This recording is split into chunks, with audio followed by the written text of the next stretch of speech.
Students, कैसे हो आप सभी? आई होप सभी अच्छे होंगे। आज हम करेंगे चाइनीज रिमाइंडर थ्योरम।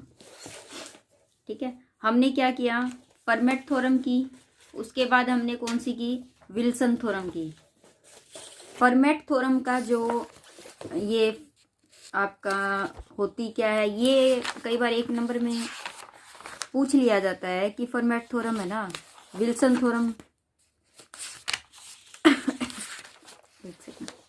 जैसे विल्सन थ्योरम दी हुई है आपसे, ये कई बार क्या होता है कि ये पूछ ले कि विल्सन थ्योरम में क्या होता है, क्या ड्राइव करना होता है, P-1। ये सिर्फ और सिर्फ आपके एंट्रेंस एग्जाम में पूछे जाते हैं। कई बार आपको ऑप्शन दे दिए जाएंगे, फॉर्मेट थ्योरम का भी ऑप्शन मिलेगा, या फिर सीधा ये कह देता है कि भैया ना, if P is a prime then P-1 factorial -1 mod P given है। आपको ये बतानी कि ये फॉर्मेट थ्योरम है या विल्सन थ्योरम है या रेबिज टेस्ट है या फिर चाइनीज रिमाइंडर थ्योरम है। तो अगर आपको विल्सन थ्योरम पता होती है कि P-1 फैक्टोरियल जो होता है और -1 मोड P, ये क्या होती है? विल्सन थ्योरम है, तो आप उसके ऊपर टिक लगा सकते हो। इसी तरीके से जब आपसे फॉर्मेट थ्योरम के लिए पूछा जाए कि ये आपका a की पावर P-1 वाला, तो आपको क्या बताना है? a की power P-1 congruent 1 mod P, ये क्या होती है? फॉर्मेट थ्योरम है। याद रखने का तरीका ये है कि a की पावर में अगर आ जाए P-1 कॉन्ग्रुएंट 1 मोड P, ये होती है आपकी फॉर्मेट थ्योरम। और विल्सन थ्योरम में क्या होता है कि P-1 फैक्टोरियल होता है और -1 मोड P होता है। ठीक है, अब आती है आपके पास चाइनीज रिमाइंडर थ्योरम। तो चाइनीज रिमाइंडर थ्योरम के अंदर क्या होता है?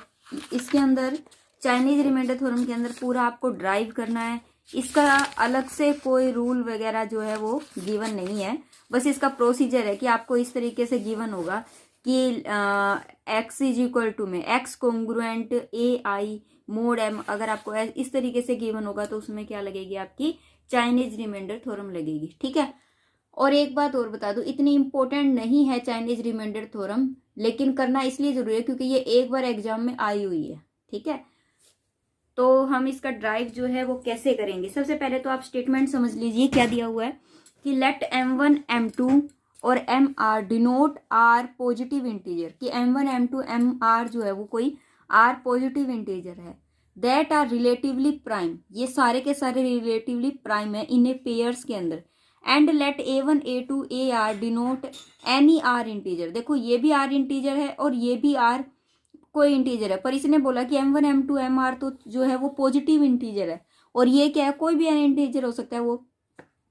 तो then the congruence x congruent a i mod m i की वैल्यू जो है 1 to r है, have a common solution, any two common solution are congruent mod m where m is equal to में m1 m2, कि ये जो capital M किसको दिया है? आपने इसको एक नाम दिया है कैपिटल M। ठीक है, इसने कहा कि कोई भी दो सॉल्यूशन जो है ना, कॉमन जो दो सॉल्यूशन है वो कोंग्रुएंट होंगे किसके? मोड m के, कि भाई इसके कोंग्रुएंट होंगे ये। ठीक है, तो कैसे होंगे ये बात हमें देखनी है। देखो, इसने ये बोला कि ये जो है ना a1 a2 ar कोई भी इंटीजर है, ये पॉजिटिव भी हो सकता है और नेगेटिव भी हो सकता है, लेकिन m वाला जो है वो हमेशा पॉजिटिव होगा। तो इसको कैसे ड्राइव करना है, कैसे नहीं, ये देखिए।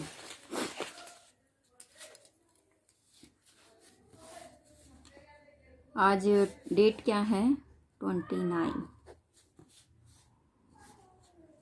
तो इसमें हम करेंगे चाइनीज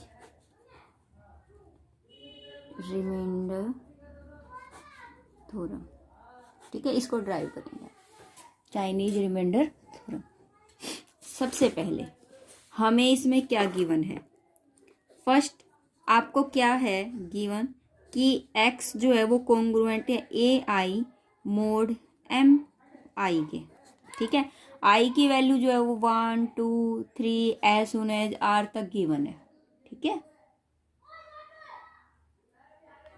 उसके बाद अगर मैं 1 पुट करूँ, x कॉन्ग्रुएंट है a1 mode m1, x congruent है a2 मोड m2, इस तरीके से देखो कंटिन्यूअसली चलता रहेगा। ठीक है, कहाँ तक पहुंच जाएगा? x कॉन्ग्रुएंट है a n r तक है तो r पुट करेंगे न कि n, तो ये हो जाएगा मोड m r।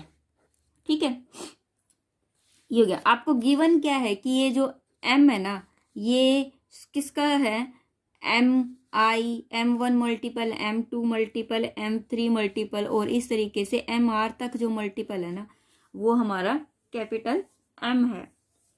ठीक है।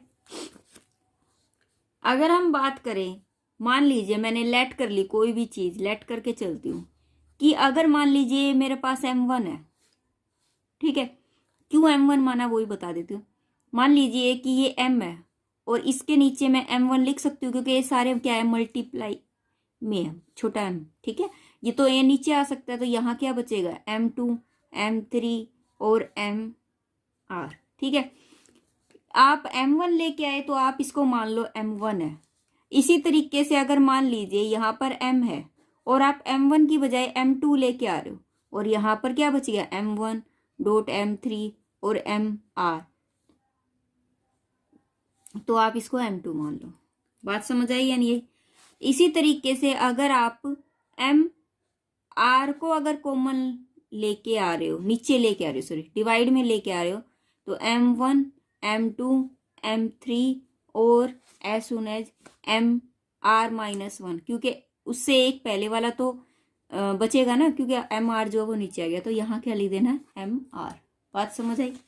ठीक है, इस तरीके से हम लिख देंगे।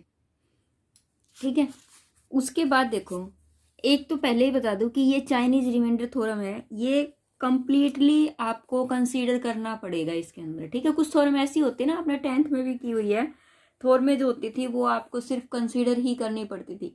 तो इसका भी कुछ ऐसा ही है, ये नहीं कह सकते आपकी है ना बुक में है वैसा ही है, वैसा ही होगा बेटा। ठीक है, इसमें कुछ बदलाव भी आप नहीं कर सकते, और इसको एज इट इज आपको याद करनी पड़ेगी, या फिर आपको माइंड में रखनी पड़ेगी। एक दो बार निकालोगे तो ऐसी बात नहीं है, एक दो बार निकालने से आपको याद रह जाएगी। ठीक है, तो अब मैं क्या करूंगी, लेट कर लूंगी, लेट करती हूँ, दूसरी कोई कॉन्ग्रुएंस है, लेट आर जो है वो न्यू कॉन्ग्रुएंस है। ठीक है, तो मैं इसको ऐसे लिख सकती हूँ, ये लेट करनी है मुझे कि m1x जो है वो कॉन्ग्रुएंट है 1 मोड m1 के। ठीक है, m2x आपका 1 मोड m2 के, ये आपको भाई लेट करना पड़ेगा। इसका कोई ये नहीं है कि आपको मैं समझा सकूँ इस चीज को, इस तरीके से ये आपने क्या कर ली, लेट कर ली।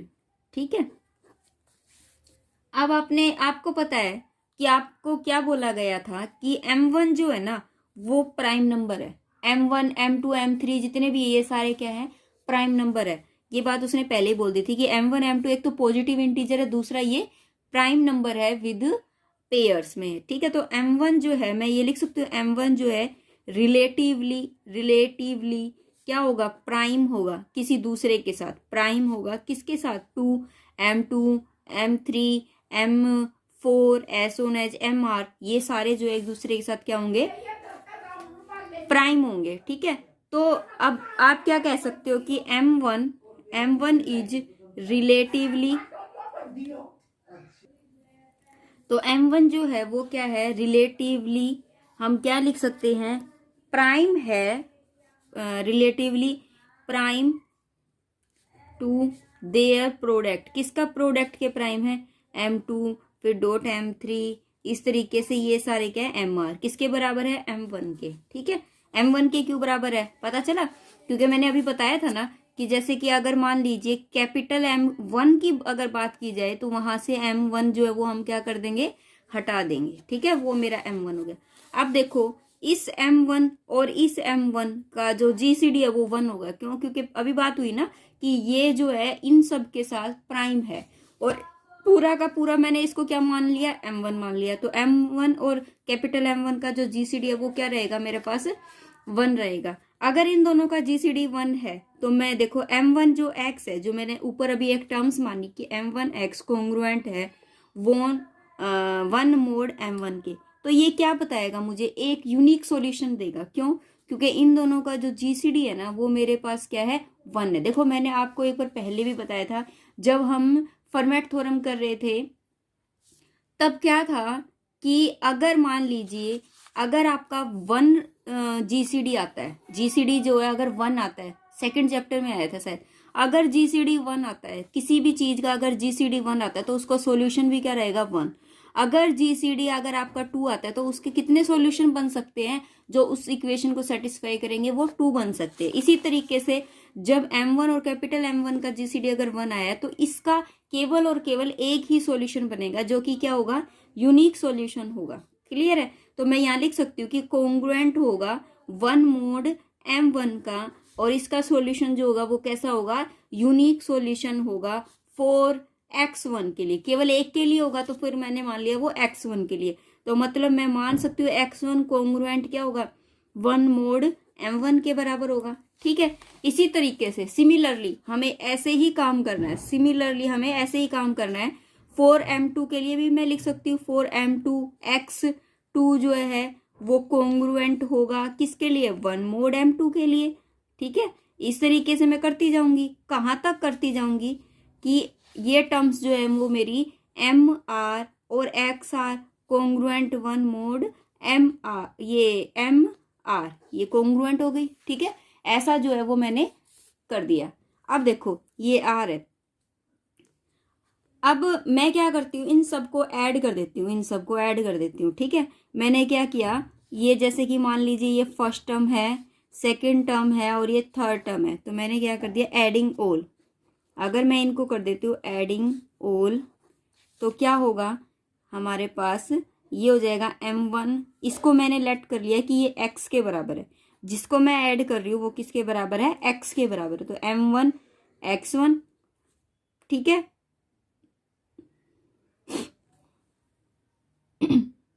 ठीक है, प्लस में M2 x2 प्लस में एज सुन एज MR XR। ठीक है, ये किया। ठीक है, अब देखो,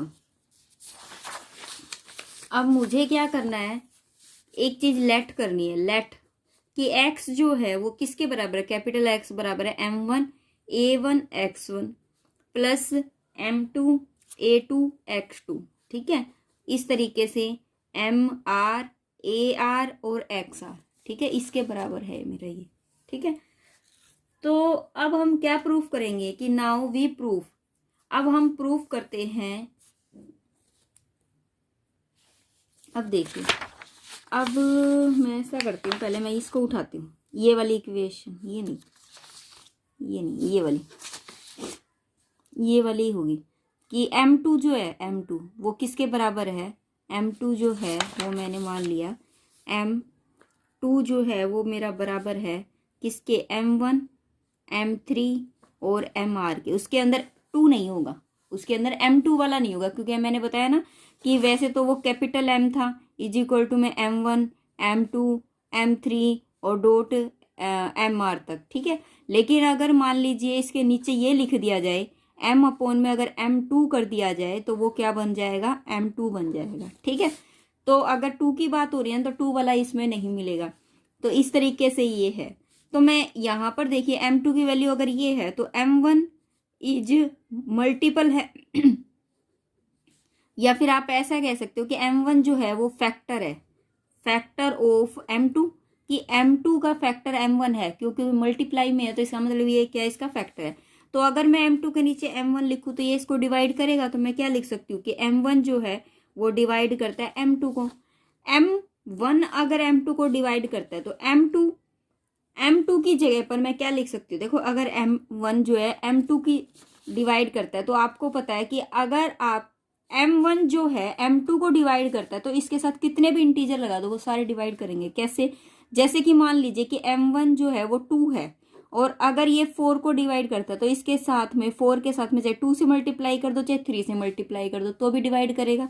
मुझे यहाँ पर क्या चाहिए, मुझे यहाँ पर A2 और X2 दोनों चाहिए, तो मैं क्या कर सकती हूँ, M2 और A2 और X2 को मल्टीप्लाई कर दिया मैंने। ठीक है, ताकि मेरी यहाँ से ये इक्वेशन बन सके। इसी तरीके से यहाँ अगर मैंने किया, अगर मैं सिमिलरली अगर ये केस बनाऊं, सिमिलरली अगर इस तरीके से ही करती जाऊं कि यहाँ पर M2 की जगह पर M3 ले लेती, अगर मैं M3 ले लेती तो यहाँ पर क्या होता है, M1 होता, M2 होता और M3 का फैक्टर नहीं होता, सिर्फ MR होता। तो M3 जो है M3 को कौन डिवाइड करता, M1 डिवाइड करता, तो M1 जो है वो इसका फैक्टर होता है, M1 is factor of M3, factor of M3 होता, ठीक है। अगर M1 M3 को डिवाइड करता है तो M1, तो मैं M3 के साथ में यहाँ पर क्या हो सकता है, M3 होता, A3 होता और X3 होता, तो मैं यहाँ पर M3 के साथ में A3 और X3 भी तो मल्टीप्लाई कर सकती हूँ ना, कर सकती हूँ, ठीक है। M1 जो है वो इसको भी डिवाइड करेगा, मेरी बात समझे। इसी तरीके से अगर मैं ये प्रोसेस कंटिन्यूअसली करती हूँ तो M1 जो है वो डिवाइड करेगा MR, AR और XR को, ठीक है, इन सबको डिवाइड करेगा। क्लियर है ना मेरी बात। तो मैं यहाँ लिख सकती हूँ कि M1 जो है, ये छोटा M1 जो है वो अगर मैं इनकी एडिशन कर दूँ, मतलब M1 A1 X1 plus M2 A2 X2 M3 A2 X3 as सुन एज, फिर M3 MR AR और XR, ठीक है। अब आपको पता है M1 A1 X, ये सारी चीजें जो है वो किसके बराबर है, मेरी X के बराबर है, तो मैं यहाँ पर लिख सकती हूँ X भी लिख सकते हैं ना फिर हम, कि ये क्योंकि ये सारी जो है वो उसके बराबर है X के। अब देखो यहाँ पर M2 A2 था, क्योंकि M1 के नीचे M2 A2 वाला केस था, मैंने सारे गलत कर दिए, ये 3 होगा और ये 3, ये 4 होगा, ठीक है, ऐसे ही ये 4 होगा, ये 4 होगा, यार होगा, ठीक है। अब देखो, अब मैं एक चीज़ और बताना चाहती हूँ आपको, भाई देखो माइंड में तो रखना पड़ेगा, ठीक है। ऐसा नहीं है कि आप कहो कि मैडम आप मतलब हमें तो बहुत सारा याद रखना पड़ेगा, इसमें कुछ नहीं कर सकती मैं भी। अब देखो मेरे पास क्या चीज़ थी, हमने एक लेट की थी कि M1 X1 कॉन्ग्रुएंट है वन मोड M1 के। अगर मैं इसको ऐसे लिख सकती हूँ, M1 X1 माइनस का 1 कॉन्ग्रुएंट हो जाएगा 0 मोड M1 के, ठीक है। मतलब क्या है कि इसको M1 क्या करता है, कंप्लीटली डिवाइड करता है, इसको M1 क्या करता है, कंप्लीटली डिवाइड करता है। तो मैं लिख सकती हूँ M1 को कंप्लीटली, M1 किसको कंप्लीटली डिवाइड करता है, कैपिटल M1, ठीक है, कैपिटल M1, और X1 माइनस 1 को कैपिटल पूरा कंप्लीटली डिवाइड करता है। मैंने ये फ्रॉम इक्वेशन नाम देना पड़ेगा, फ्रॉम इक्वेशन क्या नाम दें, अच्छा दिया हुआ है पहले से ही, from equation first, from equation first से, कि भी M1 जो है वो M1 और X1 माइनस 1 को डिवाइड करेगा। कैसे, क्योंकि M1 X1 कॉन्ग्रुएंट गिवन है 1 मोड M1 के, ठीक है। तो ये हो जाएगा M1 X1 minus 1 congruent 0 mode M1 के, मतलब M1 जो है इसको कंप्लीटली डिवाइड करता है, ठीक है। ये चीज़ मैंने ले ली। अब मुझे ये पता है कि M1 कंप्लीटली डिवाइड करता है। देखो मेरी टर्म में क्या है, A भी इंक्लूड है, तो मैं A से मल्टीप्लाई कर देती हूँ, तो A1 से मल्टीप्लाई कर सकती हूँ ना, क्योंकि इसको डिवाइड करेगा। अगर मैं कोई भी इंटीजर भी मल्टीप्लाई करती हूँ तो भी उसको डिवाइड करेगा।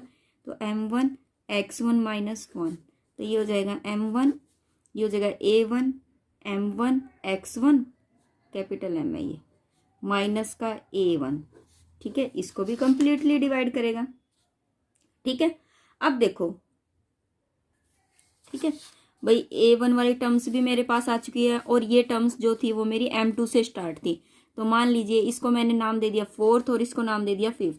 अगर मैं 4th और 5th टर्म्स की बात करूं, इन दोनों को एडिंग कर दूं, add term 4th and 5th, तो क्या मिलेगा कि M1 जो है वो डिवाइड करता है, ये ऐड कर रही हूँ मैं इसके साथ, तो A1 M1 X1 आ गया, फिर प्लस में M2 A2 X2 आ गया, इस तरीके से MR AR XR आ गया, ठीक है। और माइनस में यहाँ A1 है तो A1 हो गया। अब मैं इसको पूरी की पूरी, देखो ये आ गई मेरी पूरी की पूरी टर्म्स, तो X मान सकती हूँ, तो मेरे पास क्या हो जाएगा, M1 डिवाइड करेगा, यहाँ पर X मानूंगी ना, X माइनस में ये क्या है, A1 है, ये क्या है मेरे पास, A1 हो गया, ठीक है। इतनी बात क्लियर है।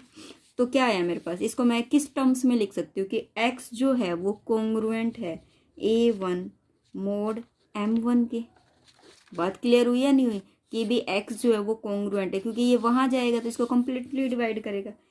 तो इससे क्या पता चला कि एक्स जो है वो सॉल्यूशन है किसका, सॉल्यूशन ऑफ फर्स्ट कॉन्ग्रुएंस, जो इक्वेशन हमें कॉन्ग्रुएंस की गिवन थी ना, गिवन बाय फर्स्ट, कौन सी इक्वेशन, फर्स्ट जो हमें ये वाली थी, इसका सॉल्यूशन बन गया ये।